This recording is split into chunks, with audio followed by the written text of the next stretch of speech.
We'll all make one today, and hopefully you'll let yours age for at least a week or so at home. We'll eat mine tomorrow. Last week, when this class ran for the first time, we ate the штоллен when it was just 1 day old, and that's the first time in my life I've ever eaten it so fresh.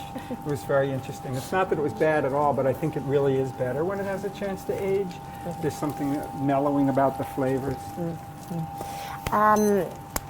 Вот мы с вами приготовим штоллен, и вы, естественно, свои изделия сможете забрать домой. Мой совет: дайте им, пожалуйста, отлежаться в течение недели, потому что это улучшает их вкус, он становится более мягким, более изысканным. На прошлом мастер-классе, на прошлой неделе мы приготовили штоллен, мы проводили дегустацию на следующий день после выпечки, и на самом деле это первый раз в моей практике, что я пробовала штоллен, которому исполнился всего лишь 1 день от роду. Да? То есть я раньше не пробовал никогда таких свежих. Всегда их выдерживал.